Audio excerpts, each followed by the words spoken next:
¿Qué tal? ¿Cómo estás? Yo muy bien, muchas gracias por recibirme, Guadalajara. Pues sí, estamos obviamente muy agradecidos contigo de tenerte aquí en Guadalajara por primera vez. Por primera vez de muchas, estoy segura también. Sí, ojalá. Y bueno, pues eso, también agradecer a la feria, a Penguin Random House y por supuesto a tu sello, Suma, por organizar todo esto, ¿no? Me da gusto ver tantas caras, me da gusto también tener a tanta gente querida hoy entre el público, que eso es muy, muy especial. Y bueno, no quisiera quitar más tiempo porque hoy tenemos que entrar en materia con uno de los libros más importantes del año, Relatos de la Noche. Y mira, yo vengo preparada con algunas cosillas que quisiera preguntarte, pero ya me dirás tú qué te parece. Ok. Empecemos por lo primero, ¿no? Este libro me parece que hace, pues sí, mucho eco de otros libros que tenemos en la tradición de ficción latinoamericana, porque el libro abre con un padre ausente en todos los espíritus del pueblo.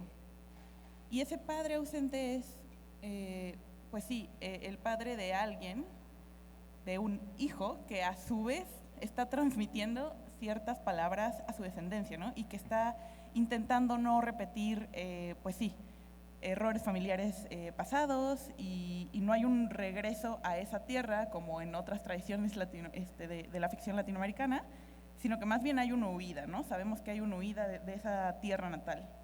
Y quiero hacer énfasis en esto porque abres el libro con un epígrafe que dice: todas las historias de fantasmas son historias tristes.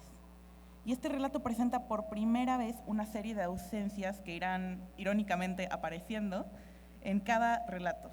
¿Podrías contarnos más de la ausencia como el evento del género de terror?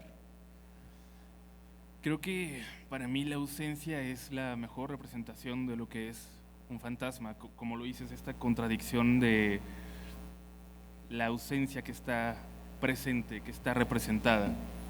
Y me parece que es parte de la esencia de Relatos de la Noche como podcast, como proyecto casi radial, y también es la esencia de lo que yo quería transmitir en el libro. Es un libro lleno de ausencias, lleno de deudas, lleno de compromisos familiares, quizás, de huidas y de retornos al pueblo, a la casa, a donde somos, porque creo que es una buena conexión entre una historia de terror y una historia que puede representar muchas más cosas. Entonces, por eso es un recurso que se repite mucho, es esta, la persona que ya no está, el hogar que fue y que ya no es. Me parece muy interesante. Creo que en el podcast se habla mucho de eso. Creo que muchas veces las historias que nos comparte la gente son historias de un pasado que se quedó muy atrás, que se convirtió en un presente distinto y distante y que se mantiene vivo a través de historias de fantasmas. Entonces creo que era inevitable que ya a través de la ficción retomara esos elementos que me parecen tan importantes que tienen las historias que me comparte la gente en el podcast. Oye, y un poquito con esto que hablas del pasado, ¿qué nos podrías decir sobre la relación de la nostalgia y el terror? Creo que eso es algo que repito mucho, pero para mí el terror es sumamente nostálgico como género. A mí el terror me remite a estar viendo películas de monstruos con mis hermanas, me remite a ese ritual de ir a rentar una película que a veces habíamos visto 10 veces más, pero que queríamos repetir, que queríamos volver a vivir. Y siempre me ha parecido eso, algo muy familiar, algo que irónicamente a mí me hace sentir muy cómodo, muy en casa. Y no sé, creo que en sí es un género nostálgico cuando hablamos de fantasmas, o sea, no un terror de slasher y de destripamientos y de cosas violentas. Sí, Este terror que me gusta a mí, más contenido, más familiar, que nos remite a un momento en el tiempo, me parece que es la mejor representación del terror que a mí me gusta. Yo creo que, por ejemplo, la mejor definición que he escuchado de lo que es un fantasma es la que hace Guillermo del Toro en El Espinazo del Diablo. Un momento condenado a repetirse. No sé, me parece muy romántica esa idea. Y sí, o sea, para mí es completamente ligado la nostalgia, la melancolía con el terror y con las historias de fantasmas. Ahorita que hablas de estar condenado, ¿no?, a que se repita, pienso en varios relatos. Bueno, ¿quiénes de aquí ya lo leyeron? Bueno, son bastantes, entonces ya sabrán de lo que hablo y no hago spoilers. Pero, pues sí, como saben, hay distintos relatos en los que hay como ciertas paradojas temporales, ¿no? Y hablo por esto de estar condenado a repetir. O sea, de alguna manera, pues sí, tenemos en todos los espíritus del pueblo esta historia familiar que se intenta no repetir. Luego tenemos otro padre, ¿no?, que tiene una niña que él, cuando era niño, pues sí, su madre y este ente que veía por la ventana, no diría mucho tampoco para los que no. Puede ser un spoiler lo que estás a punto de decir. Sí. Como estas cosas, ¿no? Cosas que no quiere también transmitir a su hija.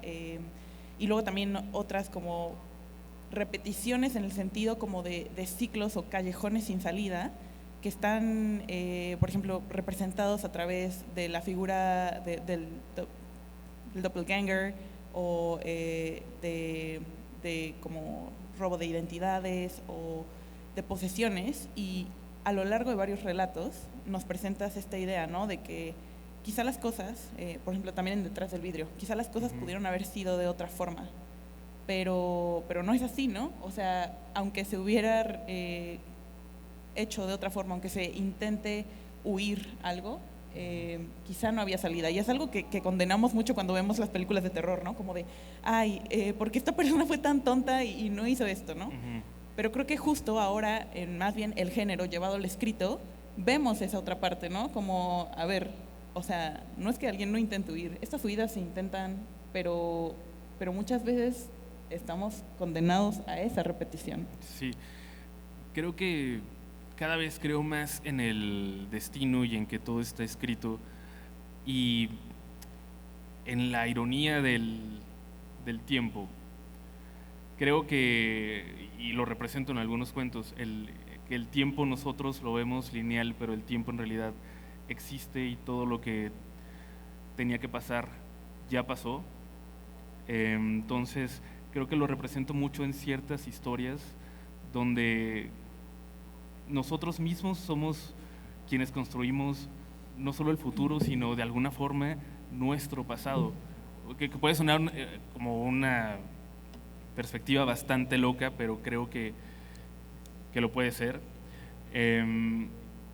Y no sé, el tiempo en general me parece fascinante, cómo lo vemos, cómo lo experimentamos, y siempre ha sido una herramienta que quería utilizar en una historia de terror, en una historia de fantasmas, y no de fantasmas porque Detrás del vidrio es una historia de fantasmas que a la vez es una historia de gente viva que sigue apareciendo de alguna forma. Entonces, no sé, es una perspectiva que me parece sumamente fascinante y que intenté representar, seguramente con la experiencia y con el paso del tiempo y lo que he aprendido al escribir este libro, sea un lugar al que voy a volver a ir en alguna futura historia. Me encanta esto como, digamos, la idea de volver y la idea del tiempo y de nostalgia y todo, porque creo que nos remiten a experiencias, pues, o sea, sí universales en el sentido de que quizá todos aquí lo han experimentado, pero me refiero como pueden llegar a ser bastante solitarias, ¿no? Y creo que en los personajes de todos estos cuentos, cuando están en estos ciclos temporales o quizá también espaciales, o sea, como más paradójicos, otra cosa que creo que se liga bastante a la tristeza, a la soledad, a la ausencia, que son hermanas del terror, y hermanas entre sí, ¿no? Pues creo que también podemos entonces pues reflexionar un poco sobre, sí, las preocupaciones colectivas, pero también sobre el sentido comunitario, ¿no? Porque creo que una parte terrorífica de esos relatos es la idea de sentirse desconectado. ¿Qué piensas tú? Porque pues ya hemos comentado también, ¿no? Este texto de Los resortes del miedo de Fernanda Solórzano, y también como ideas muy latentes de comunidad, por ejemplo, sentarse alrededor de una fogata a contar los espantos, ¿no? ¿Qué es para ti esto, no? O sea, ¿cuál es la importancia del género del terror en una sociedad, y más importante aún, en una sociedad mexicana? Yo creo que el terror nos une mucho. No hay forma de unir más a una ciudad, por ejemplo, que cuando todos están pensando en lo mismo y todos tienen miedo de lo mismo. Recuerdo mucho, por ejemplo, y perdón por sacar a relucir este tipo de temas que no son tan agradables, pero cuando de repente el crimen organizado empieza a quemar transporte público y a cerrar calles, y toda la gente en una ciudad está pensando exactamente en lo mismo, y todos están pensando en que ojalá que su familia o su amigo o sus compañeros de trabajo lleguen bien a casa, no hay una forma en la que nos podamos unir más. Y es triste de cierta forma, pero así funciona el terror, así funciona nuestro instinto como especie, creo yo. Por más que tengamos desacuerdos, por más que no nos agrademos en la vida normal, cuando tenemos miedo nos unimos, y cuando tenemos miedo nos hermanamos de una forma especial.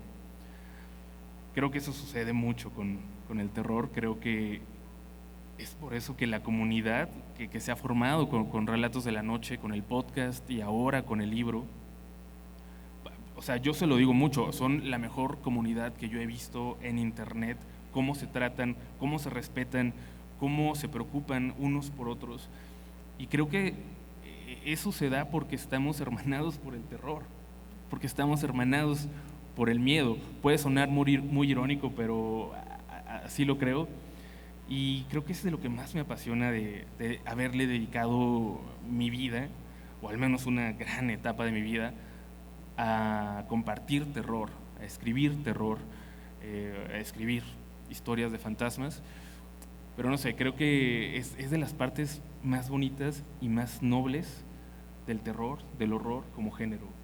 Sí, estoy muy de acuerdo, y creo que tanto así que muchos de los escritores, escritoras, escritores que escriben en Latinoamérica actualmente, están activos actualmente en Latinoamérica, lo están en este género, ¿no? O incluso en literatura que no se autodenomina como terror, pero que es terrorífica o tiene ciertas presencias en el mismo sentido en que aparecen aquí, ¿no? O sea, cosas extrañas e inexplicables. Y me gusta mucho que retomes esto de comunidad, porque creo que quizá también, además, tus relatos se pueden de alguna manera dividir en unos que son sí totalmente de experiencias individuales, como dije anteriormente, pero también muchos son de experiencias colectivas, ¿no? O sea, como de pueblos atormentados o, digamos, posesiones de comunidades enteras, ya sea por distintos entes o por, digamos, presencias brujiles, vampíricas, que están atormentando a una comunidad completa.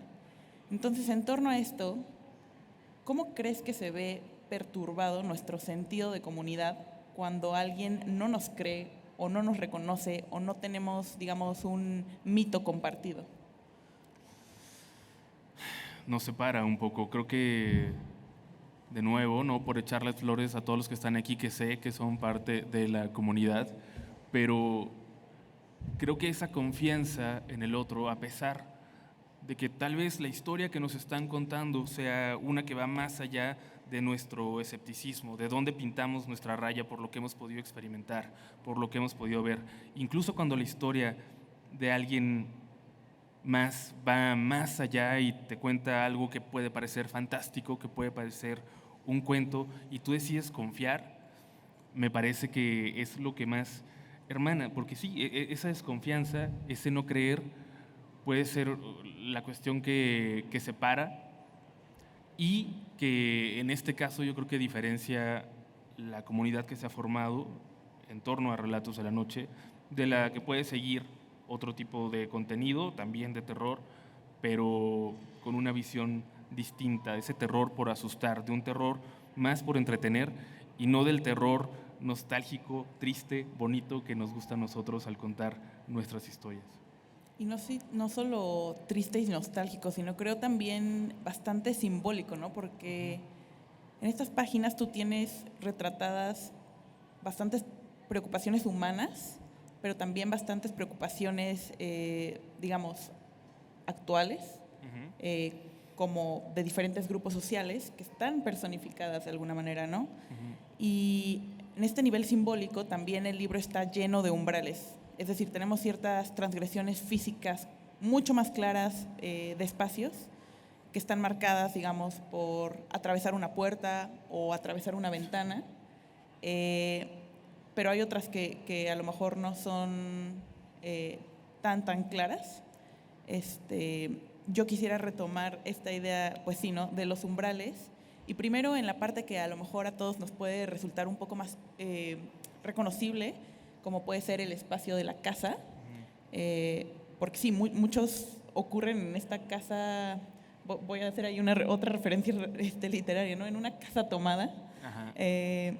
Y también, digamos, tomar esta idea de la casa para el sentido de comunidad, de la ciudad natal, y aquí tomo el término en inglés como de hometown, ¿no?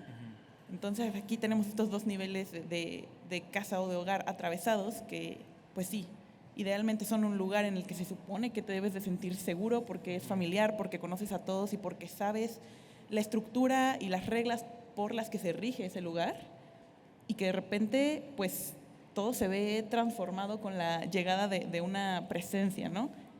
¿Qué reflexión nos puedes dar sobre esto?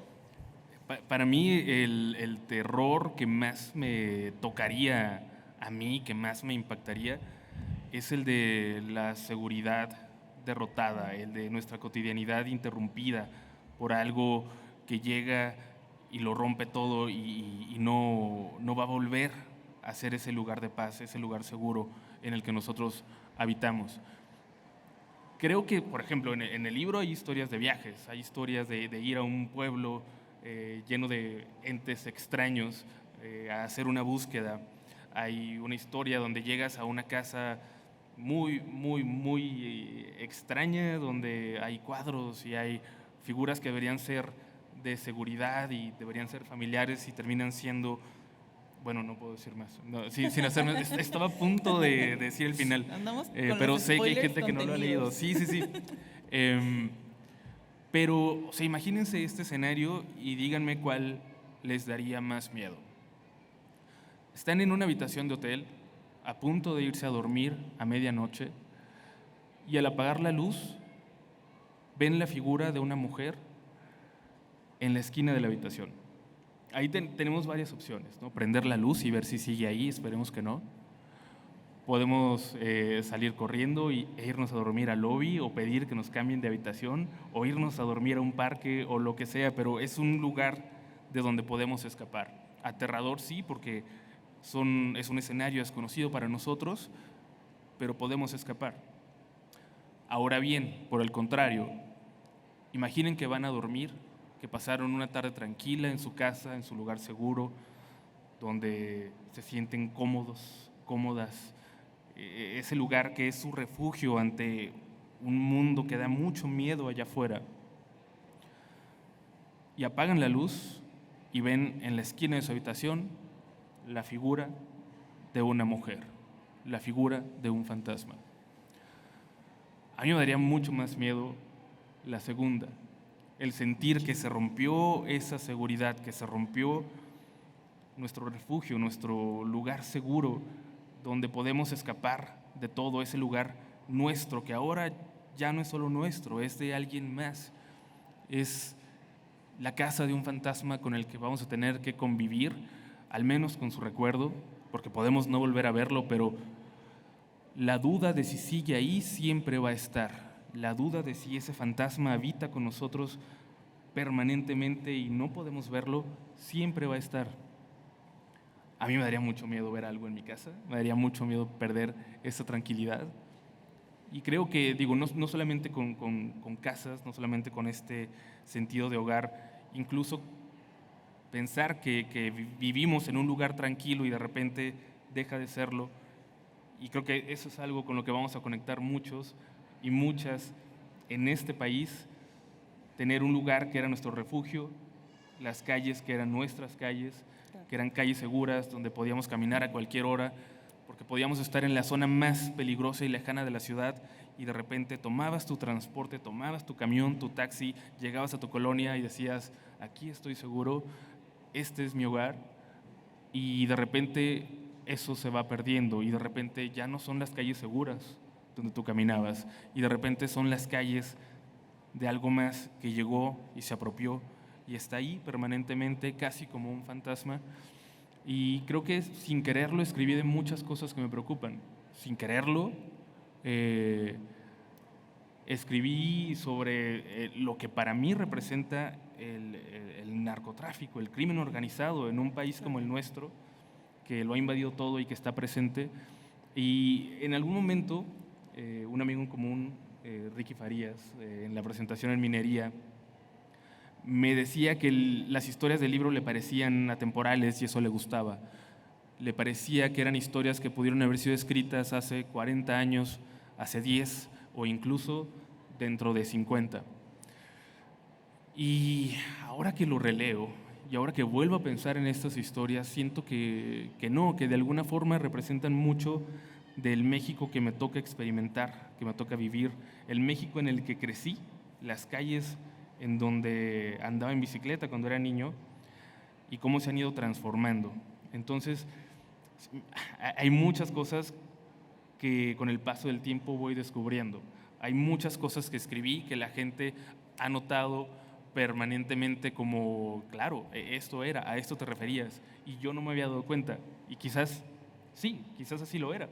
Pero, por ejemplo, las figuras de ausencias, sí, a mí es un elemento que me gusta mucho, que se repite mucho en el podcast, que quería utilizar dentro del libro, en mis historias, pero no me había dado cuenta que eran tan fundamentales hasta que tú me dijiste como, mira, aquí ya como que otra vez esto, en esta construcción y en este gran trabajo de edición que hiciste, de verdad, y te lo vuelvo a agradecer. Gracias. Pero hasta que tú me decías, me daba cuenta de qué estaba escribiendo, hasta que tú me decías, me daba cuenta de a dónde me estaba metiendo. Y me ha encantado, por ejemplo, escuchar interpretaciones mucho más profundas, mucho más precisas sobre cosas que yo escribí y que ni siquiera yo había notado. Pero eso es muy bonito porque creo fielmente que cuando escribes algo, en el momento en el que lo publicas, deja de ser completamente tuyo y pasa a ser también parte de ustedes, y ustedes son los que terminan de cerrar el círculo. A mí me gusta mucho el cuento porque creo que a diferencia de una novela, que es un círculo que se cierra, el cuento es un círculo que siempre tiene que quedar a punto de cerrarse. Por eso hay tantos finales ambiguos, por eso hay tantos finales confusos o finales abiertos en el libro, pero me gusta que sea la gente la que lo termine de cerrar, y creo que ese final es tan real como el que yo tenía en la cabeza al escribirlo. Justo hace unos días habíamos recibido en otra sala al Nobel, Abdul Razak Gurnah, que no sé si alguno tuvo la oportunidad de verlo, pero una de las cosas que le preguntaban y que se estaba comentando en ese espacio era que un texto realmente está terminado cuando, o sea, lo terminan los lectores, ¿no? Uh-huh. Cuando les llega y cuando lo experimentan y cuando lo interpretan y tal. Y bueno, ahorita que también que tomas toda la idea de los finales, pienso que también las estructuras y los tópicos que conforman el imaginario son moldeados y atravesados pues por estas vivencias que digamos tú puedes relacionar a problemas muy concretos del México en el que creciste y el México que experimentas ahora, que a la vez es como muy homólogo para toda Latinoamérica, ¿no? Que sabemos que tienes un montón de lectores y escuchas en toda Latinoamérica. Y bueno, hablando de finales también, para el final de esta presentación, vayan pensando qué le van a preguntar a Uriel, si vamos a abrir un ratito para preguntas.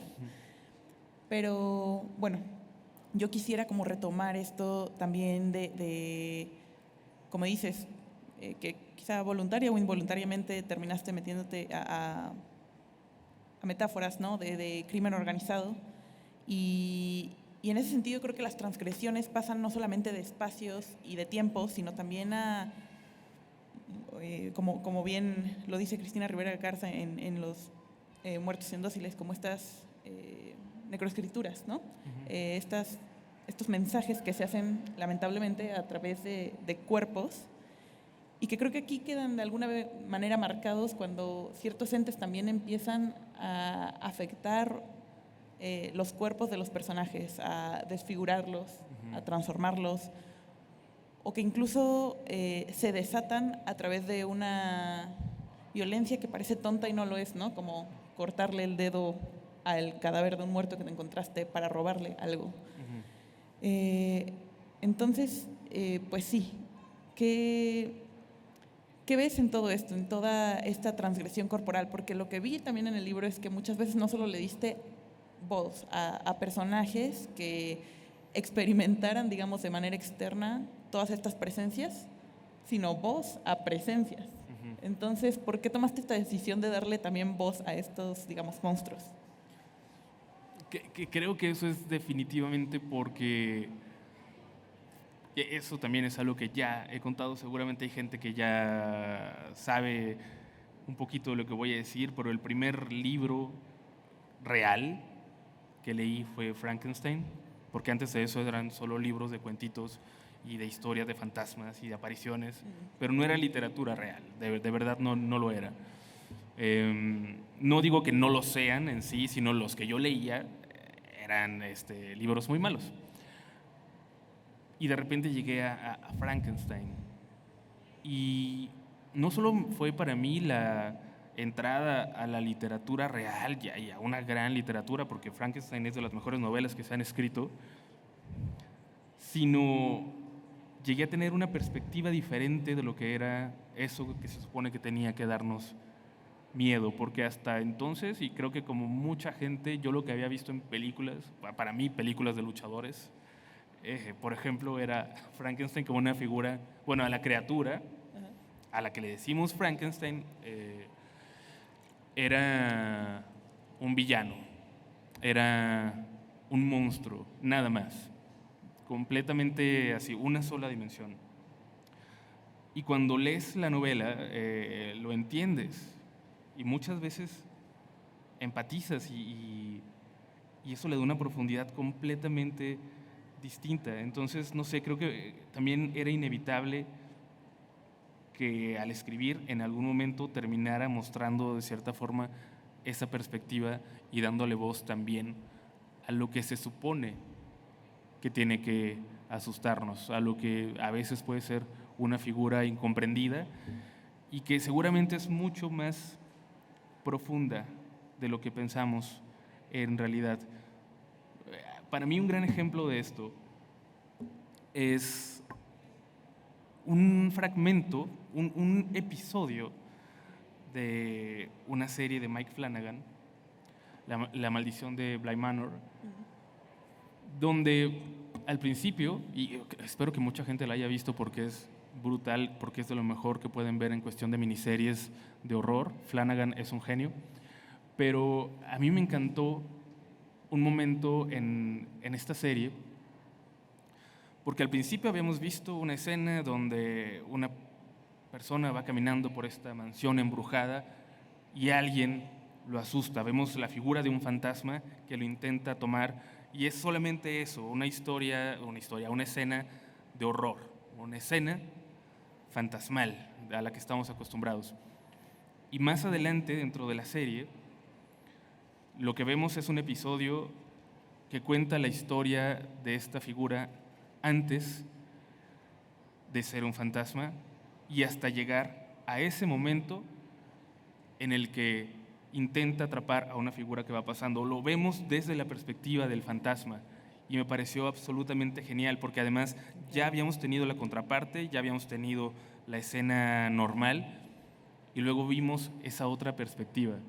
Entonces, no sé, creo que es algo con lo que me gusta jugar y si hay oportunidad de escribir un segundo libro, no sé,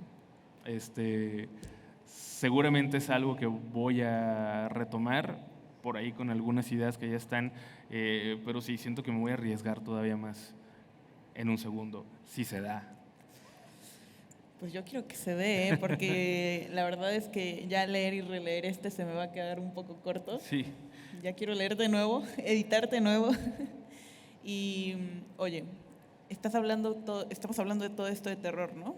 Y hay mucho de nostalgia y tal, pero también se nos olvida de ese componente de la nostalgia que es como positiva, esperanzadora, y que no es del todo con esta connotación negativa, ¿no? Y a mí hay un relato en específico que creo que difiere de muchos en el sentido de que es el único que termina en una nota positiva. Quizá lo recordarán Mar a Fondo. Y abruptamente termina. Además. Y abruptamente, sí. Está esta viuda a quien los doctores, en el lecho de muerte de su esposo, mientras ella le sigue hablando, le dicen como, él no está ahí, él no te escucha. Y bueno, luego ya sus amigas se la llevan a un viaje junto al mar y ya saben qué presencias hay los que ya lo leyeron. Pero digamos que cuando ella se da cuenta de que esta presencia es real, o sea, de que lo paranormal es real, pues ella siente mucha satisfacción al respecto, porque en esa satisfacción de reconocer algo terrible y distinto, viene también darse cuenta de que digamos, no hay límites, ¿no? Que no todo se reduce a lo tangible o a las interacciones sociales que tenemos, sino que hay algo más allá. Y a mí me gustaría que nos contaras más de el género de terror como algo hasta esperanzador. Creo que para la gente que es escéptica, como yo todavía me estoy aferrando al escepticismo, pero lo soy. Ver un fantasma, darnos cuenta de que hay algo más de lo que podríamos percibir con nuestros 5 sentidos, normalmente, por supuesto que tiene que ser esperanza, por supuesto que tiene que ser una puerta a un montón de posibilidades. El saber que la gente que se ha ido no se fue por completo, que siguen ahí, que nos vamos a volver a encontrar o que tal vez están más cerca de nosotros de lo que pensamos. Yo, si viera un fantasma, me parecería terrible, me daría mucho miedo, soy muy miedoso, pero a la vez me daría muchas certezas y a la vez me parecería muy feliz. Y es una ironía tal vez que solo la gente que es escéptica la puede experimentar, porque si la vida se reduce a esto, nada más, a este momento de vida del que podemos disfrutar y no hay nada más allá, es una vida muy triste y demasiado corta, tal vez. A mí me da mucha envidia la gente que puede creer fielmente en que hay algo más y en que las despedidas que se dieron no son despedidas permanentes. Entonces, por eso quería hacer un cuento que se tratara de eso, que parece que va a ser una historia de fantasmas, una historia de terror, y simplemente es una certeza, simplemente es darnos cuenta de que la vida no se acaba con la muerte. Entonces, no sé, a mí me gusta mucho. Entiendo que puede ser abrupto ese final, por ahí hay gente que me lo ha comentado y que me pregunta, ¿qué pasa después? Y lo que pase después es lo que ustedes quieran que pase, es lo que ustedes quieran que suceda. Pero sí, en resumen, para mí la existencia de lo paranormal sería bastante esperanzadora. Y a ver si nos vamos un poquito también con esperanza de esta presentación. Con esta última pregunta que quiero hacer, para ya darle chance a los demás de que, pues sí, aprovechen que estés aquí. Y es en torno a uno de los relatos que precisamente comentas, ¿no? Que no son locales, que son de idas que a la vez son vueltas generacionales también. Pero bueno, tu libro es muy rico porque no solamente estamos hablando de oralidad, ¿no? Sino también de habitar, o sea, o acompañar la vida interior de estas voces y que no son presentadas, a pesar de que muchas sean esa vida interior, a través pues sí, digamos, no sé, como puro diario o puro tal. O sea, hay sí diarios, cartas, diálogos uno a uno o diálogos en los que se entienden que está a lo mejor interpelando a alguien más. Pero, digamos, también hay diarios que no vemos, que no leemos, textos que están ahí escondidos sin saber qué hay. Y uno de estos es, pues sí, aquel que aparece en el relato que toma lugar en Santa Cruz, ¿no? En Cuba. Y bueno, yo lo que te quería preguntar, porque ese relato termina con el protagonista diciendo que no sabe dónde dejó el diario de su padre, el diario que lo había llevado a Santa Cruz y el diario en el que pues venían sentimientos muy pesados, ideas suicidas del padre y que de alguna manera pues él dice como espero que donde sea que lo haya dejado este diario le sirva como camino de vuelta a alguien. ¿Crees que este libro le sirva como camino de vuelta a alguien o nos sirva como sociedad en torno a todas las problemáticas que también están aquí como, pues sí, enterradas? Sí, o sea, para empezar, porque es un camino de vuelta para mí también, como lo digo en la solapa, en esa presentación de mí como escritor, que me cuesta mucho decirlo todavía, pero es una vuelta a un yo niño, a un yo mucho más inocente, asustadizo, descubriendo el mundo alrededor, metiéndose en casas abandonadas. Y lo escribió, siento que un Uriel mucho más cercano a ese niño que el que soy ahora. Hay mucha inocencia quizás en algunos de los cuentos.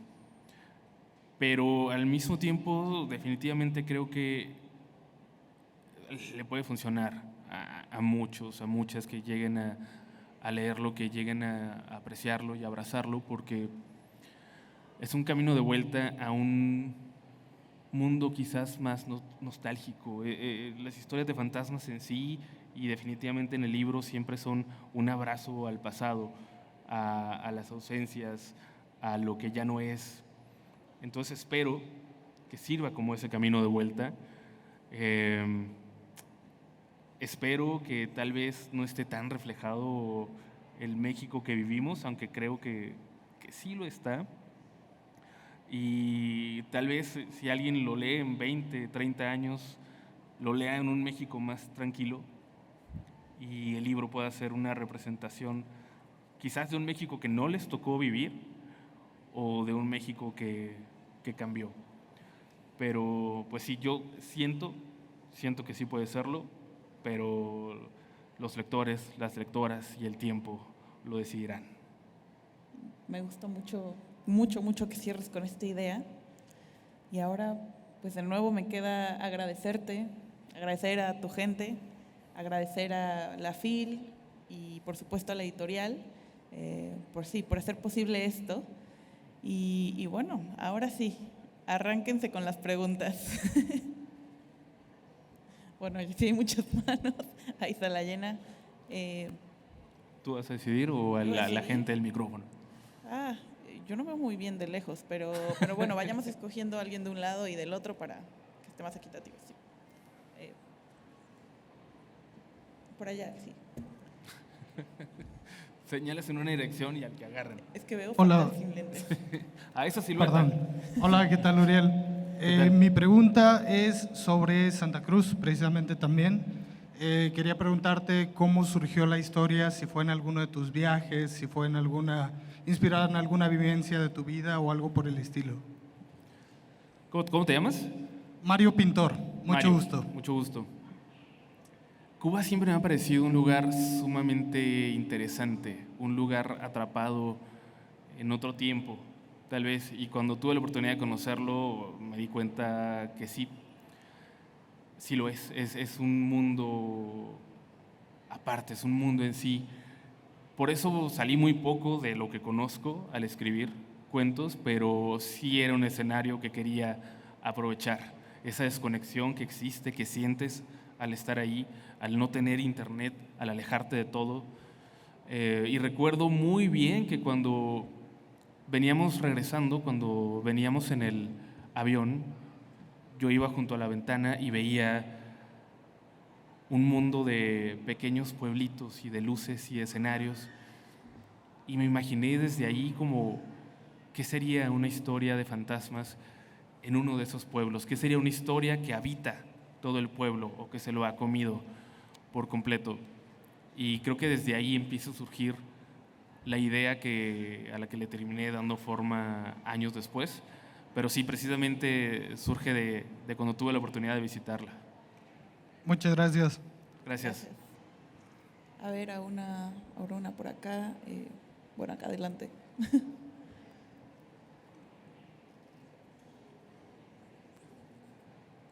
Hola Uriel, muchas Hola de gracias. nuevo. Hola de nuevo. Muchas gracias por estar aquí. Y mi pregunta es, ¿cuál es el mayor reto al que te enfrentaste al escribir tu novela?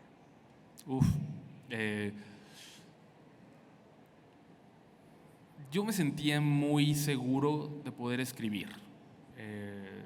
Al hacer tantos guiones para relatos y muchas veces de pequeñas historias, construir algo que durara 15, 20 minutos, era muchas veces prácticamente escribir un cuento, darle forma a la historia de alguien más o a una historia cortita y alimentarla. Pero al momento de sentarme y decir vamos a escribir algo que tiene que trascender un episodio de un podcast, algo que es mío, que va a representar algo de mí, donde yo le voy a dar a la gente o a mostrar a la gente algo mío y que se le tiene que quedar o que tiene que tener más valor que un episodio con el que te vas a dormir y que quizás te va a provocar pesadillas. En los cuentos quería que fueran historias, que fueran finales, que fueran emociones que se quedaran por mucho, mucho tiempo. Entonces fue muy difícil encontrarme, por más cliché que esto suene, con esa hoja en blanco y no saber cómo empezar, y tener una idea en la cabeza y no saber cómo empezar a darle forma. Fue muy difícil, pero fue quizás una de las cosas más satisfactorias que he hecho cuando por fin terminé y le mandé a Verónica el manuscrito final. Fue como, no tengo hijos, pero me imagino que así se debe sentir, como por fin esto está allá afuera, esto salió. Y fue muy bonito, pero quizás el mayor reto en mi carrera profesional. Me da mucha curiosidad y mucha preocupación saber que todo esto se está interpretando en lenguaje de señas y yo diciendo puras locuras, pero bueno. No, está muy bien y también espero no gracias por estarle eso. haciendo batallar mucho. Sí, gracias porque tenemos hoy a este intérprete. Sí. Espero que todos le estén disfrutando mucho y qué importante es seguir Sí, por teniendo supuesto. estas herramientas para que el libro llegue a todos. Y ahora, a ver, la chica, creo que tiene camisa blanca, no veo bien, pero la chica de atrás. La silueta de la camisa blanca. Hola, buenas tardes. Me llamo Melanie. ¿Dónde? Ah, allá, ya, perdón. Sí. Recuerdo que alguna vez contaste que en el estudio donde grababas el podcast, se sentían como vibras diferentes, escalofriantes. ¿Sentiste que en el lugar donde escribiste el libro cambió algo? ¿Que hubo vibras diferentes o cambió algo espiritualmente en ti?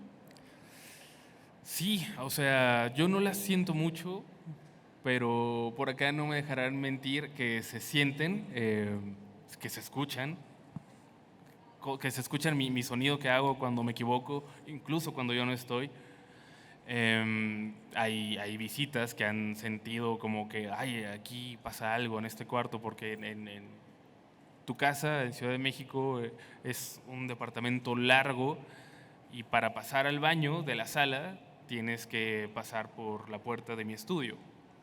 Y sí, dicen que se siente extraño y bueno, allí grabo mi podcast, ahí trabajo, ahí leo historias paranormales de la gente todos los días, ahí escribí mi libro, ahí tengo una ouija y algunos otros objetos que han sido parte de historias que la gente me ha mandado, entonces, mira, no la siento porque no soy tan sensible, valga la redundancia, pero definitivamente creo que hay algo por ahí y creo que sería inevitable que al hablar tanto de cosas tan pesadas, tan densas, tan oscuras, no se quede algo de energía en el lugar.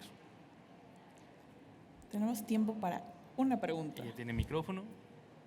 Mi pregunta iba un poquito similar a lo que te acaban de preguntar. Mucho Ajá. gusto, primero que nada. Hola. ¿Has tenido alguna historia o al momento de tú realizar el podcast o tu libro, has tenido alguna que te cause terror o sea, una que sí te haya dejado como pensativo? Del libro, la que a mí me da mucho miedo es la última. Es una historia de unos niños que se quedan solos esperando el regreso de sus padres o de su abuela o de quien sea.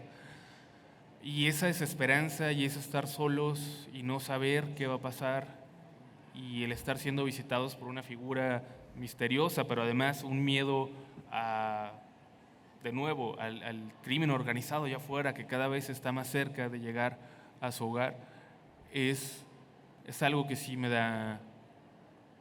dio miedo, a pesar de que yo lo escribí. Y del podcast, del programa, hay muchas que me lo han provocado. A mí en particular me causa mucho respeto y mucho miedo todas las que hablan sobre la Santa Muerte. Me parece una figura muy densa, muy cargada de energías y de significados. Y todas las historias que me llegan, que tratan sobre ella, son historias que trato con respeto y cuando tengo mucha energía, porque de alguna forma esas historias siempre me dan para abajo, siempre me drenan un poquito, no sé por qué, pero sí, creo que todas las que hablan sobre ella son historias que sí logran asustarme. Oigan, pues hemos llegado al cierre de esta sesión de preguntas porque todos queremos firmar y hay bastantes porque lo que me ha impresionado que la sala se ha seguido llenando, veo que siguen bajando y metiendo sillas porque la gente sigue entrando aún ahorita en la sesión de preguntas, no me sorprende tampoco, pero yo me quedé con la duda y esto ya para cerrar puntualísimo. ¿Alguno le iba a preguntar algo que le han preguntado los últimos meses sobre qué sigue sobre escribir? Levanten la mano los que iban a preguntar eso. Uriel, ¿ya? Confiésanos si vas a... ¿Qué podemos esperar? ¿Vas a publicar algo? Pues a ver, la intención, por supuesto, es empezar a trabajar en un segundo libro, pero antes de eso hay una... Sí, bueno, la voy a decir aunque me regañe Verónica, pero... Revelando secretos, ¿eh? Gracias, gracias a la respuesta que ha tenido el libro, gracias a la forma en la que lo han abrazado, hemos llegado a una cifra bastante especial y gracias a eso vamos a hacer una edición especial de este libro que va a salir en febrero con pasta dura, con sorpresitas por ahí, con una historia más que me gusta mucho y que espero que lo disfruten también, pero es solamente una probadita de todo lo que está por venir. Ya escuché los gritos por ahí.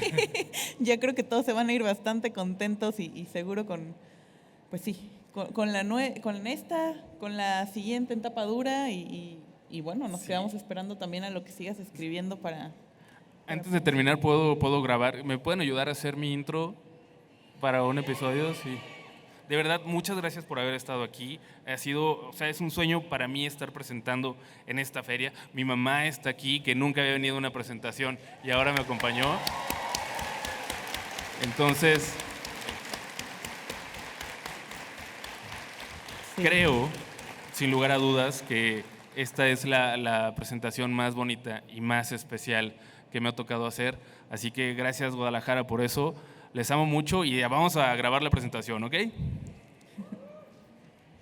Sí saben cómo va esto. Yo voy a decir, están escuchando, y ustedes van a decir, y con el ritmo y todo, perfecto. Ponemos el libro. Creo que voy a necesitar el micro. A ver. Nos prestan si no un micrófono de los...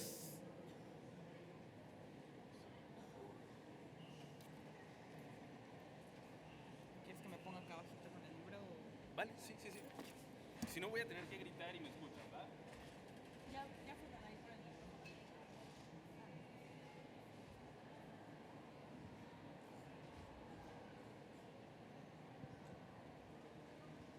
Muchas gracias. A ver. Me encanta cómo te pones con el libro. ¿Están escuchando? Muchas gracias.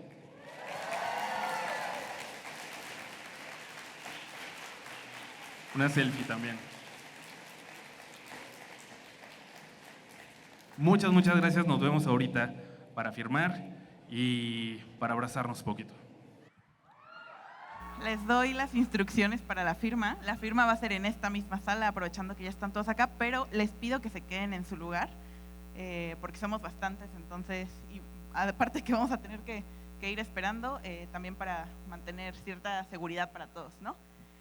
Vamos a ir pasando fila por fila, los van a ir formando fila por fila de este lado de la sala y los compañeros de seguridad les van a indicar cómo van pasando.